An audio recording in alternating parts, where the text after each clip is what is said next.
The millionaire's son was deaf, until the maid did something that changed everything.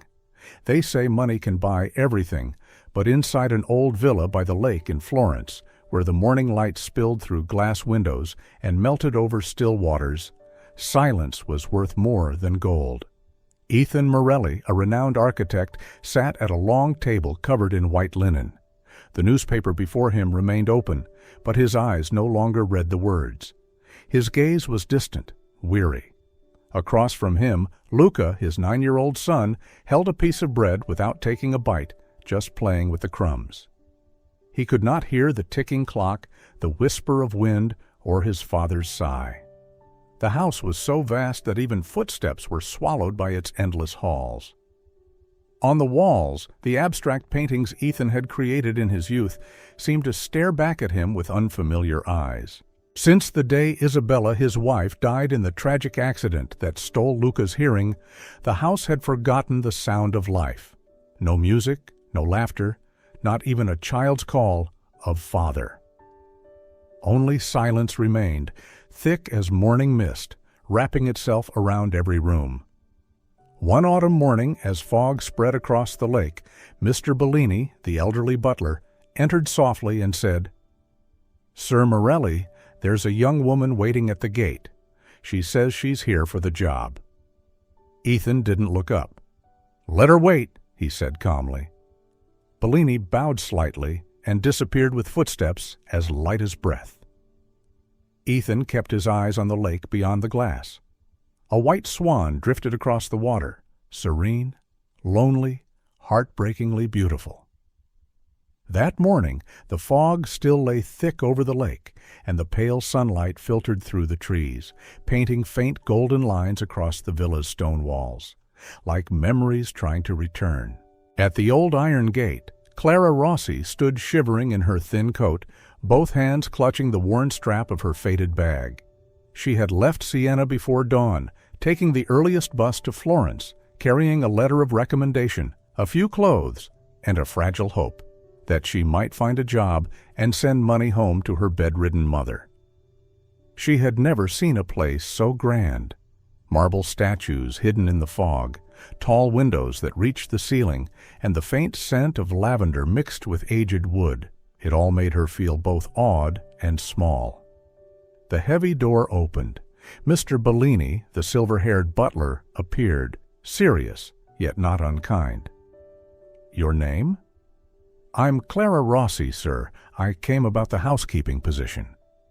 He nodded, studying her from head to toe, not with disdain, but as if measuring her sincerity. "Come with me." Inside, the hallway stretched long and silent, so quiet Clara could hear her own heartbeat. Portraits lined the walls, their painted eyes following her every step. They stopped at a room where Ethan Morelli sat by the window, the light falling on his weary face. He didn't turn when Bellini spoke. "Sir, the young woman is here for the position." A few seconds passed in stillness before Ethan's deep, steady voice broke the silence. "You know the rules of this house, don't you?" Clara shook her head slightly. "Here, silence means respect. Do your work well and stay out of what isn't yours." She bowed her head. "Yes, sir. I understand." Ethan nodded faintly, returning to his sketches. Bellini led her down the long corridor, explaining the layout, the rooms, the routine. The house was beautiful. Beautiful in the way a painting is beautiful, unmoving, lifeless. Before leaving her, Bellini said softly, "Never frighten young Luca. He doesn't speak, he doesn't hear, but he watches everything." Clara nodded. When the butler disappeared, she stood still for a moment, gazing up the grand staircase. There, a boy in gray pajamas was watching her quietly. His eyes were large and dark, deep as the lake outside. Clara smiled gently, afraid to disturb the stillness. She didn't know if he could see her clearly, but his lips moved slightly, forming a tiny, fragile smile in return. On her first morning in the Morelli villa, Clara woke just as the sun began to rise behind the trees. She heard birds somewhere outside, yet inside the house, silence ruled like a long-kept ritual. She tied her hair neatly, put on a simple apron, and began cleaning the living room. The tall windows caught the soft light, revealing dust motes floating gently in the air. The faint scent of coffee and lavender mixed with the smell of polished wood. A quiet peace she wasn't used to. As she leaned forward to wipe a window pane, a small figure appeared in the reflection. Clara looked up, and there, on the other side of the glass, stood Luca. He wore a blue sweater and held a red toy car in his hand.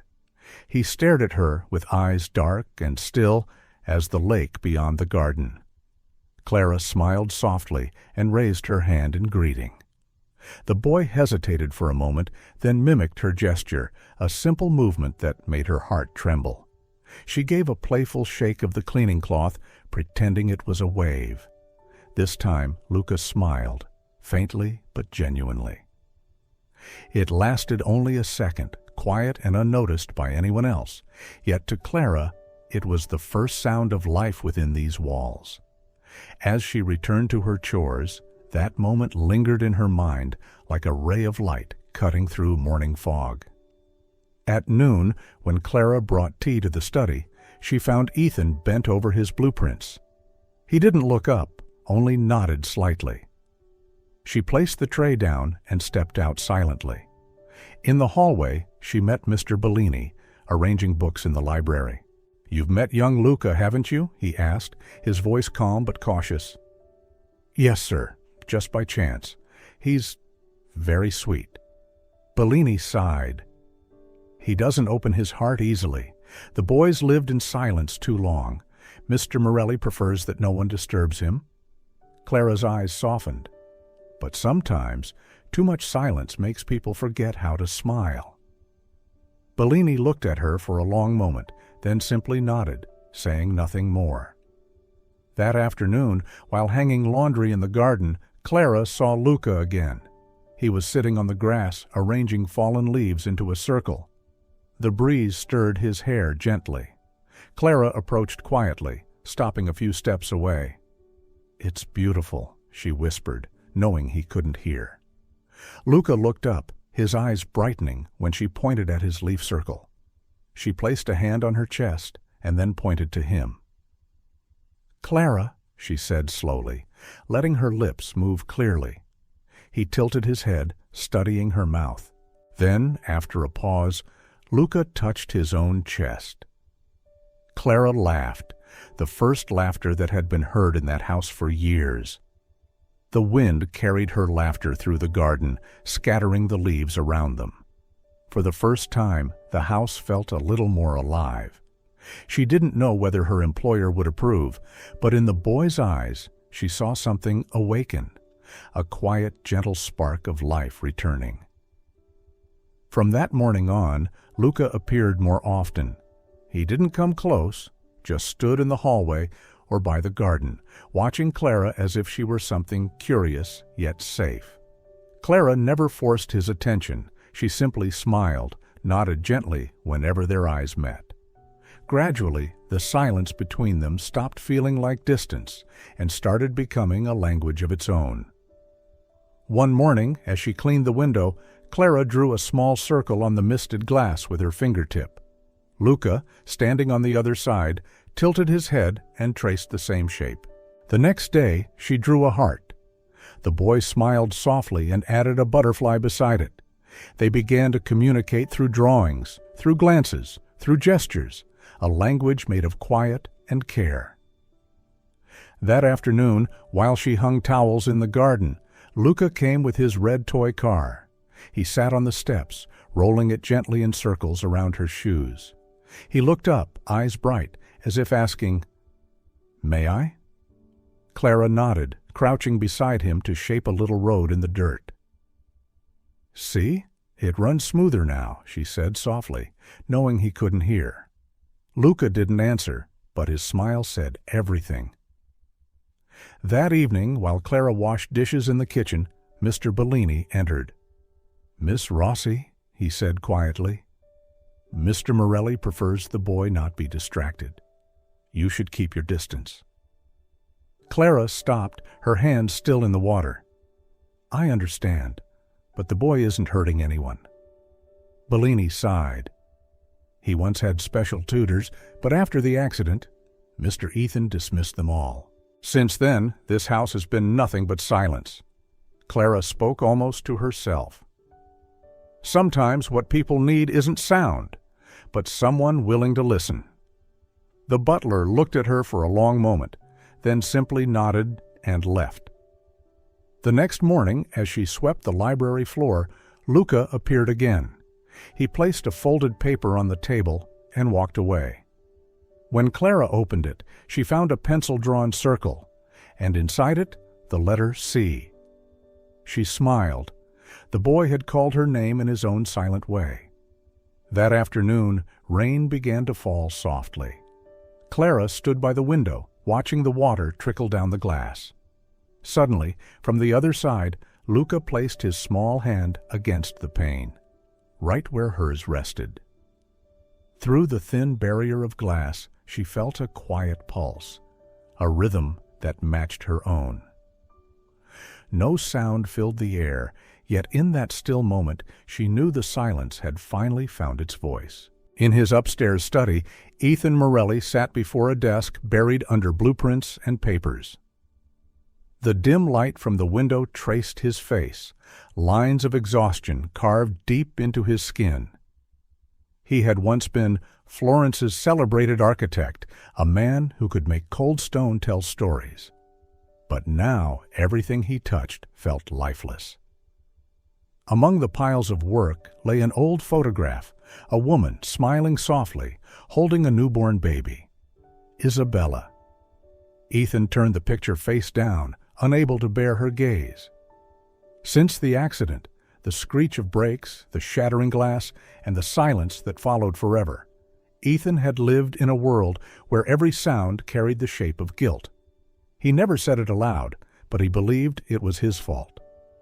That afternoon, passing by the living room, he saw Clara and Luca by the window. She was folding white paper into little birds, while the boy watched closely. When Clara released one, it fluttered in the air, and Luca smiled, a silent smile bright as sunlight. Ethan stopped. From the stairway, he watched them, half in disbelief, half in awe. It had been so long since he'd seen his son smile like that. Something stirred inside him, warm, painful, unfamiliar.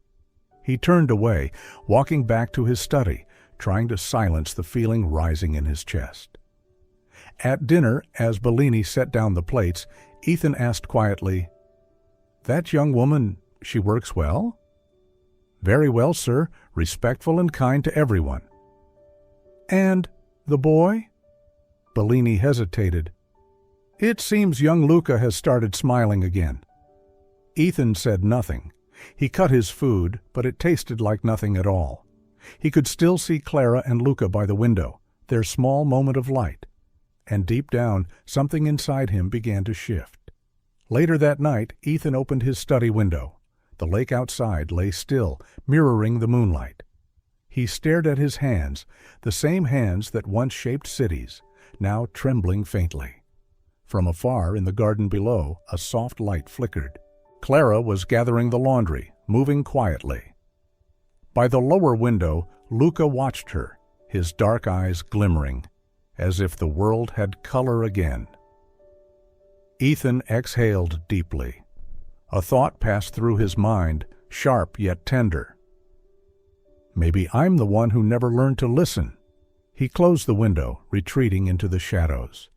But that night, the silence within the villa was no longer peaceful. It began to echo, like a heartbeat trying to come alive again. The next morning, a thin veil of mist hung over Florence. The lake shimmered softly, silver and still. In the wide kitchen, Clara poured milk into a glass for Luca, who sat quietly, watching her every move. "Would you like another cookie?" she asked softly, knowing he couldn't hear. Luca looked at the cookie, then nodded, lips curving into a small, shy smile. Clara smiled back. The silence between them no longer felt empty. It was warm, gentle, almost like breathing.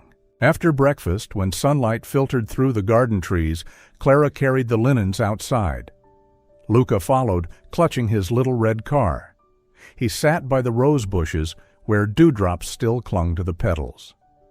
Clara watched him for a moment, then picked up a fallen bloom. She stepped closer and asked, "Do you like this flower?"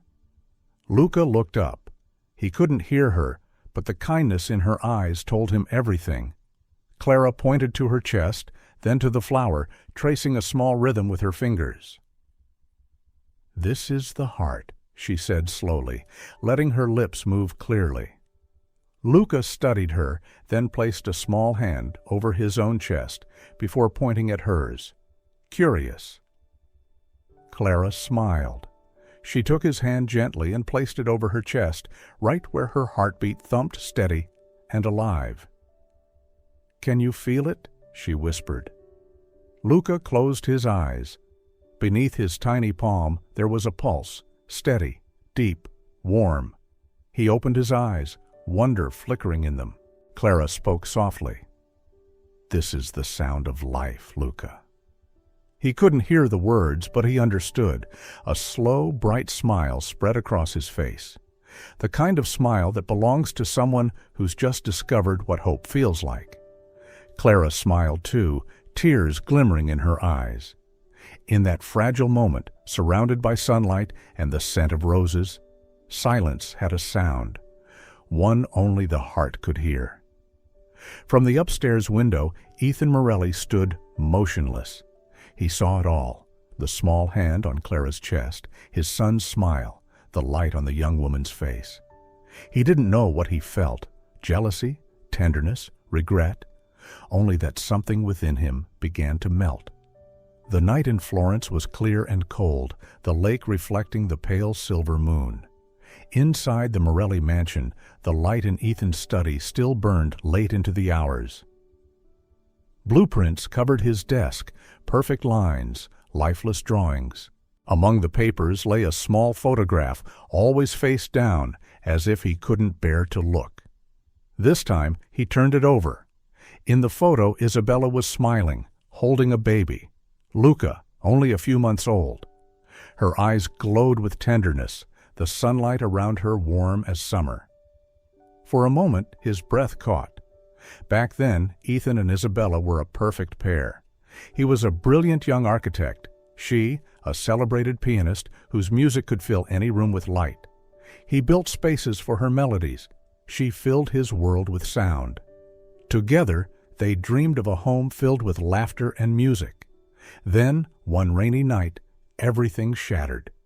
He still remembered the screech of tires on wet asphalt, the crash of metal, and then silence. When he woke in the hospital, Isabella was gone, and in the room next door, Luca could no longer hear. From that day on, sound became the enemy. Every note of music stabbed at his memory. He covered the piano with a white cloth, the same piano Isabella used to play each evening, and swore never to touch it again. Silence became his punishment, the only way to keep her memory alive without drowning in it. That evening, as wind brushed through the curtains, Ethan left his study. He walked down the dark corridor and stopped before the piano room. His hand touched the doorknob, but he froze. Inside, Clara was there, gently wiping dust from the instrument. She didn't know he was watching. Her movements were delicate, almost reverent, as though afraid to wake a ghost. "This house feels sad," she whispered softly. "Even the piano seems to be waiting for someone to call its name again." Ethan's chest tightened. He didn't move, didn't breathe. Her words pierced the ice around his heart like a quiet needle. Clara brushed away the last bit of dust, then laid her hand upon the closed keys, eyes closed in stillness. No sound came, yet her face glowed with a kind of peace he had long forgotten. Ethan turned away, walking slowly down the corridor. Then he heard it, a faint vibration, a string trembling on its own, no more than a sigh of air. He stopped. His heart skipped once, sharp and deep. Perhaps I can't keep hiding forever." That night, he didn't sleep. Outside, rain began to fall, softly, steadily, like the first notes of music after years of silence. That morning, the sky over Florence was veiled in mist, yet something in the air had changed. The Morelli mansion, once silent as a tomb, now carried gentle sounds: the sweep of a broom, Luca's voiceless laughter, and the soft hum of Clara's song. She was in the garden, watering the roses, her brown hair tied loosely, her voice floating like breath itself. It was an old Italian folk song, one her mother used to sing on quiet afternoons in Siena. Torna il sole dopo la pioggia, sempre ritorna la vita. After the rain, the sun returns. Life always comes back. Luca sat near the rose bushes, his hands playing with the water's ripples. He couldn't hear the melody, but he watched her lips move, her smile glow, and in that sunlight he felt life, for the first time, with his heart. From the balcony above, Ethan Morelli stood still. He hadn't meant to listen, but the sound reached him, soft, fragile, and achingly familiar. That song. He knew it. Isabella used to sing it when she rocked Luca to sleep, when Ethan came home late, when the rain whispered outside their window. His fingers tightened around the railing, his breath trembled. A buried emotion, something warm, something painful, began to rise. Clara looked up and saw him. Their eyes met. No words, no smiles, only a silent recognition, brief but deep. That night, it rained. As Clara passed the living room after dinner, she saw the door slightly open. Inside, under the amber light, stood Ethan before the piano that had slept beneath a white cloth for years. He placed his trembling hands on the fabric. Clara froze at the doorway. Ethan lifted the cover. Dust swirled like ghosts in the air, and when his fingers brushed the keys, a note escaped, rough, broken, but alive. He closed his eyes. At first, only scattered tones, hesitant, incomplete. Then slowly, a melody took shape. It was the same tune Clara had sung that morning, the same one Isabella used to play. Each note fell like a drop of memory, heavy, clear, true. His chest ached, yet for the first time in years, it was a pain that made him feel alive. Down the hall, Clara stood motionless, tray in hand. She couldn't move. The house that had known nothing but silence now throbbed with the sound of remembrance. Luca felt it too, not through his ears, but through his skin. He ran to the room, standing beside the piano, laying his small hand on the wooden surface where the vibrations trembled. He could feel the rhythm, the pulse of the music, and he looked up at his father. Ethan stopped, startled by his son's presence. Their eyes met. Between them, music, time, and forgiveness flowed silently. Clara put down the tray, tears spilling gently down her cheeks. Ethan's voice broke as he whispered, "Can you feel it, Luca?" The boy touched his chest, then the piano. His eyes shone. He didn't speak. He only nodded. Ethan exhaled, a sound that was half sob, half release, and continued playing. This time, the melody didn't falter. It poured out like water, washing away the years of silence and guilt. Clara stepped closer, standing in the doorway. The light, the music, the tears, and the smiles, all blended together, soft as dawn. She saw it, two lonely souls finally finding each other again. When the music ended, silence returned, not cold, not empty, but peaceful, like the quiet after a long, healing rain. After the night music returned, the Morelli mansion was no longer the same. No one said it aloud, but everyone felt it. Something had awakened. The next morning, sunlight filtered through the windows, reflecting off the freshly uncovered piano. The aroma of coffee, the smell of baked bread, and Luca's quiet laughter filled the air. The house seemed to smile again. While tidying Ethan's study, Clara found a stuck drawer in an old wooden cabinet. She tugged it gently, and a sealed envelope slipped out. The paper was yellowed with time, its edge sealed with a red wax mark engraved with the letter I. Clara froze. She glanced around. The room was empty. Setting it on the desk, she whispered, "Perhaps this belongs to Mr. Morelli." She carried it to the sitting room.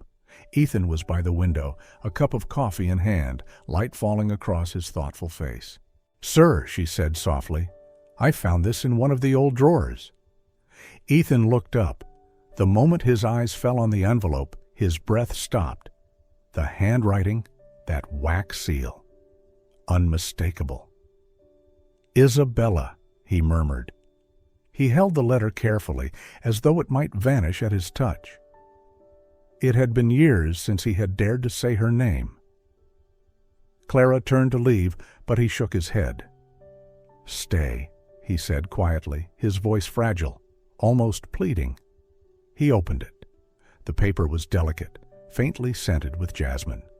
Her handwriting leaned slightly, graceful and familiar, and as he read, it felt like her voice rose again from the past. "Ethan, if you're reading this, it means I'm no longer by your side. Don't blame anyone, not yourself, not me, not fate. If Luca loses the sound of the world, teach him to listen with his heart, and if you ever lose the will to live, find music where everything is silent. There, you'll find yourself again." Ethan's hands trembled. His voice broke. She already knew. Clara said nothing. Her eyes shimmered with tears as she watched the man who once seemed unshakable finally collapse into silence. When Ethan looked up, his eyes were wet. "She forgave me all along, and I never forgave myself." Clara stepped closer, her tone gentle. "Forgiveness doesn't mean forgetting, sir. It means having the courage to listen to what we've been afraid to hear." He looked at her for a long time, and in her eyes he saw what Isabella had once spoken of, the light that comes after silence. Ethan folded the letter and placed it on top of the piano. Outside, the wind stirred, carrying rose petals across the veranda, falling like the soft rhythm of a quiet melody. The house fell silent again, but it was no longer the silence of loneliness.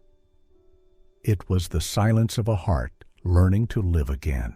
That afternoon, the sunlight slanted across the marble columns of the Morelli villa, painting golden lines across the floor.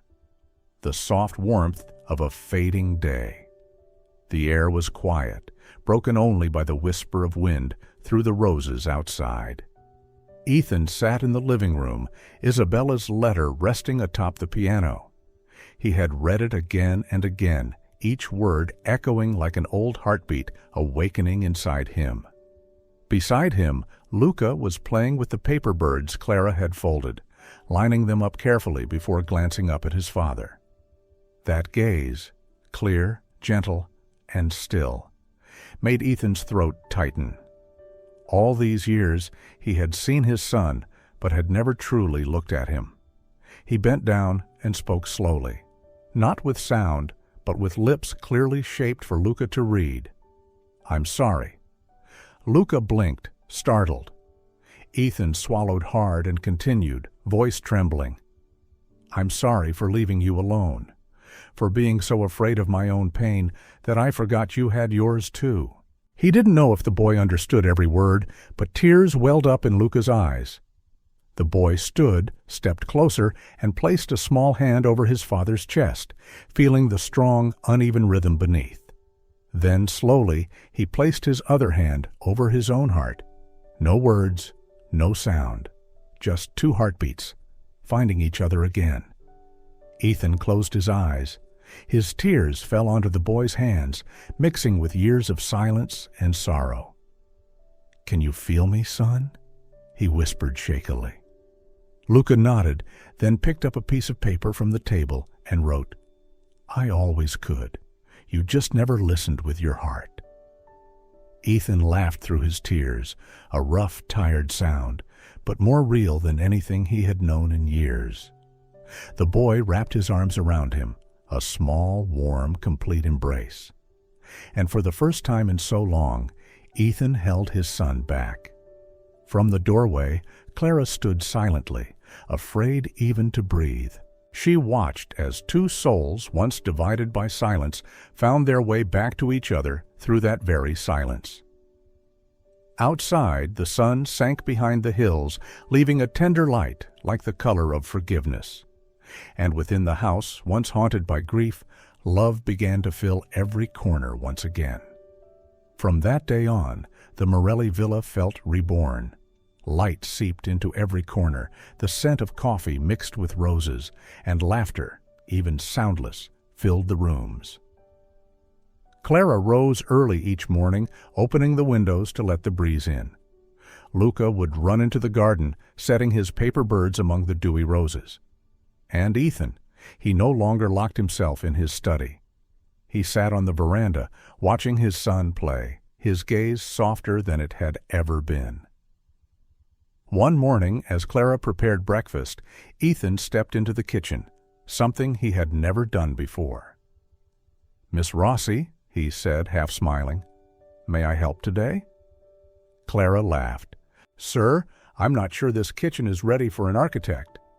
"Then I'll learn," he replied gently. Luca watched them, smiling, then held up a small note. "Now you smile like me, Papa." They both looked at him, and in that moment, every wall between them disappeared. That afternoon, Florence seemed wrapped in a soft veil of fading light.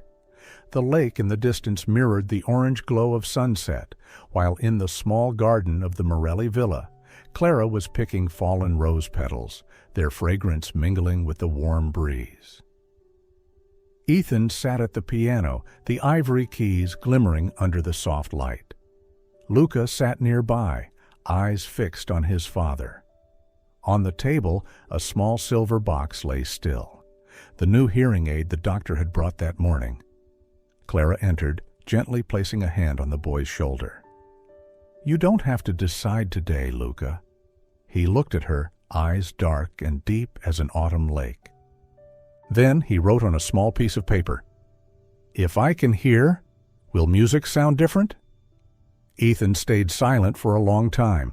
He bent down, looking at his son, his gaze tender and calm. "Music won't change, my boy. It will always be love." He placed a hand on his chest. "Whether you hear with your ears or your heart, what matters is that you still hear it." Luca looked up. The golden light washed over his face, making his eyes shimmer. Then he nodded. Slowly, Clara opened the box and took out the tiny, delicate device. Like a drop of light, she gently placed it on Luca's ear and adjusted the first volume setting. At first, there was only a faint hiss, like wind sliding through leaves. Then suddenly, birdsong from the garden, the rustle of wind, the sound of falling leaves, all came rushing in, vague yet tender. Luca froze. He lifted his hand to the air, afraid the sound might vanish. And then Ethan began to play. The piano filled the room, soft, clear, alive. For the first time, Luca truly heard. He looked at his father's hands, then at Clara, tears spilling down his cheeks. He cried, not from fear, but because the world had just opened before him. The melody shimmered like a miracle, each note a ray of light piercing the dark. Ethan stopped playing and looked at his son. "Can you hear it, son?" His voice trembled. Luca wiped his tears and nodded. He wrote, hand shaking, "It sounds like Mom is singing." Ethan couldn't hold back his tears. He embraced his son tightly. "Yes, my boy, just like Mom is singing." Clara sat beside them, her hand resting on their shoulders. The sunset bathed all three in honey-colored warmth. The piano began again. This time, Ethan and Luca played together. The boy struck the high notes, bright as laughter, while his father followed with the deep warmth of a father's heart. Clara stood beside them, eyes closed, listening. In that music, she heard Isabella, not in sorrow, but in continuation. Outside, the wind from the lake carried the scent of jasmine. The house that once drowned in silence now overflowed with sound. Piano, laughter, wind, breath, life. When the song ended, Luca quickly wrote on the paper, "I can hear in both ways now, with my ears and with my heart." Ethan smiled, tears still glistening. "And that, Luca, is the most beautiful sound in the world." The boy smiled. Outside, the sun sank behind the hills, leaving a trail of red light. A final farewell. A new day had begun. In their hearts. If this story touched your heart, don't forget to like, share, and subscribe to Noah's Stories. Your support helps us bring more heartwarming tales about love, hope, and kindness to life. We'd love to hear from you. Leave a comment below and tell us what part of this story moved you the most. Every word you share means the world to us. Stay tuned for more beautiful stories that warm the soul, only on Noah's Stories.